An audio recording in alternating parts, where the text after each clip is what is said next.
Mabuhay, bienvenidos, and welcome. Welcome back to the channel. My name is Tez Milan. I'm a Filipina American creative, and today we're going to be talking about Dia de Muertos, also known as Undas in the Philippines. As you can see, I'm doing my best to immerse myself in the makeup tradition of Dia de Muertos, which is a very special holiday that they celebrate in Mexico. It's also known as Undas in the Philippines. And what's interesting is that the Filipinos were colonized by the Spaniards at pretty much the same exact time, from the early 1500s until about the early 1800s. There are a lot of similarities in our culture, in our traditions, in our heritage that tie us together and make us essentially like cousins in many respects. One of those ways that we celebrate our spirituality is with a holiday known as All Saints Day, or Dia de Muertos in Mexico, or Undas in the Philippines. Basically, it is a way for us to reconnect to our loved ones who have passed on to the next dimension. And because of this beautiful connection that we have with this particular holiday, I decided to learn as much as I could about Dia de Muertos. So while I was in Mexico City on a food tour with Eat Mexico, our amazing guide, Adrian, explained to me all of the beautiful things about Dia de Muertos that I never knew about, the reasons why they celebrate it, what the meanings are of the symbolism, the makeup, the food, the decorations, the altars that they create for this particular holiday. And he basically enlightened me to all the amazing things that Dia de Muertos is about, and that ties Mexico together with the Philippines because of this holiday. And while I share this conversation I had with Adrian with you, you'll see footage of my experience in the city of Mixquic, where Dia de Muertos is celebrated to its very fullest. So I have heard that in the Philippines there's also kind of like a Day of the Dead celebration. People also go to the graveyard. Yes. People also join together in family to remember the deceased Yes. ones. They eat and they prepare and they have food and music. The core of that celebration, it's the core of the celebration in here. Getting together with the family, cooking the food that the beloved ones used to like, remembering songs, music, flowers, kind of like to remember. So that's how it's celebrated here. The parade and all these things are new. The real tradition is to place altars at home. We place them with their photos and lights, Yeah. and the food they used to like and the drinks they used to have. So do they put that actually at the altars, the food? The that they- altars, yeah. The food, like for example, in the case of my grandpa, he used to love mole. So we cook mole, we place it in the altar. He loved like Cheetos. So we place a bowl of Cheetos, Coke, tequila. Yeah. People that used to smoke, they get like their cigarettes. So we are here now in Mixquic doing everything that has to do with Dia de los Muertos, Dia de Muertos, and it's November 2nd, so it's the day of adults coming back to visit. And we are here in one of the iconic towns where you can visit a cemetery and see the traditions that families do to welcome their loved ones back from death. For us, on Dia de los Muertos, the souls of the deceased ones are allowed to come back to Earth for a day to spend the time with us. Yeah. So I always like to say, imagine that you have like your mom or your dad live in a very, very far away city. Yeah. And they're allowed to come, or they are only able to come like just one day every year. What are you gonna make? You're gonna make a party. You're gonna make like a big celebration. You're gonna like cook the food they like. Yeah. Play the music they like. In honor of them. In honor of them, Because they're visiting. Because they're visiting, exactly. So that's Day of the Dead. It's when the veil that divides our world with the underworld gets removed for a little bit. I just got goosebumps. That's so amazing. the beloved ones that have passed away are allowed to be here on Earth once more, Yeah. sharing and enjoying together with their families, you know.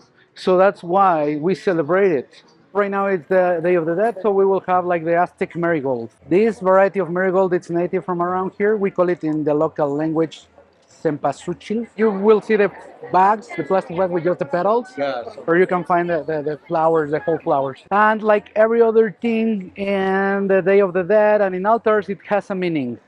The meaning is that the smell and the color will show the way to the souls of our beloved ones. The other strong smell that you can feel is the inciense. We call it copal. is the resin of a native tree. We burn it and it smells. It has been always believed since the Aztec times that copal purifies.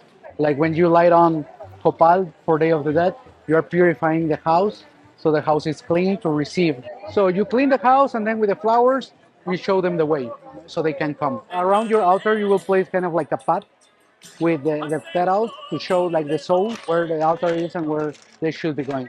The tissue, we call it papel picado. It's very light tissue. It's supposed that announces the entrance of the spirits. So according to the tradition, when the paper moves and strays and swings, it's because the souls are passing by. So that's why we place it. That's why it's so delicate. Then there will be food. There is always water and salt. We believe that after a long walk from the underworld, well, they might be thirsty and they might be hungry. So that's why there's always the food, the fruits, everything. The lights are also to show the way and to keep away like the bad spirits or like the negative spirits. Today is when Day of the Dead starts. You will notice and you will see that nowadays the Day of the Dead tradition is very mixed with the Halloween. Some purist Mexicans will tell you that we shouldn't be celebrating Halloween. But then I say then we shouldn't be eating McDonald's or drinking sake or eating pizza or, you know, it's just another tradition coming from other part of the world. So if you like it, if you enjoy it, why don't you celebrate it?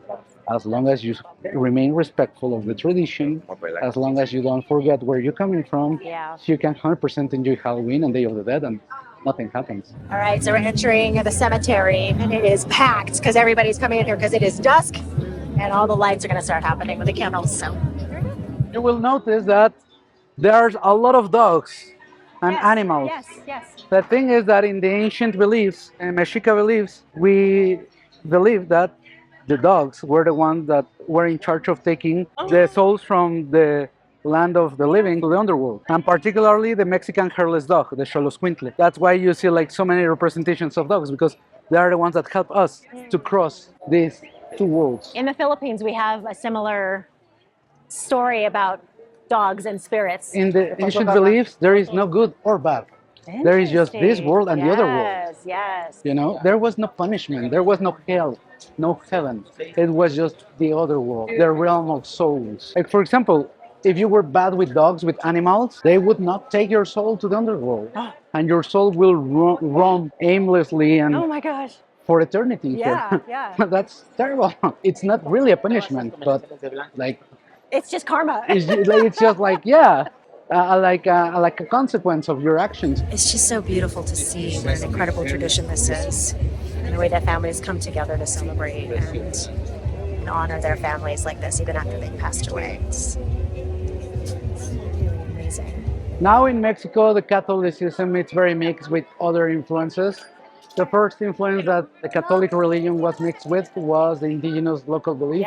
Then, together with the Spaniards, we got people from Africa and the Caribbean. So, for example, there's also a lot of voodoo beliefs, Santeria beliefs. Nowadays, there's a lot of like New Wave beliefs, and all that gets mixed with the Catholicism.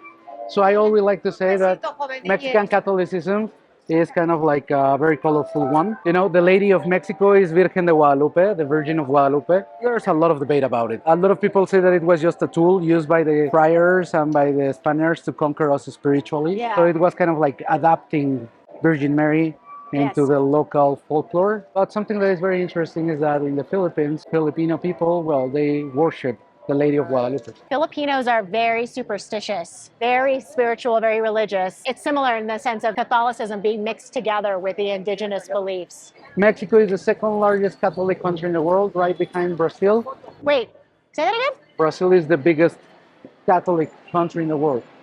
And it's just a matter of population, I didn't know that about Brazil. Looking back in history, Mexico, Tenochtitlan, was fully conquered by Hernán Cortés on the 1521. That same year, but in the 16th of March, that's when Fernando de Magallanes discovers the Philippines. It's crazy. That's what got me super excited about like learning about Mexico and about the colonization of this area as well as the Philippines, because it all happened in the same like period of time. While Mexico was already becoming a Spanish colony, it's when the colonization of the Philippines happened, but it happened through Mexico because the Spaniards will come here, and from here they will go over there. Well, that's it for this episode. If you enjoyed it, give it a thumbs up, subscribe to the channel. Thanks so much for watching, and I will see you next week. Bye. Adios.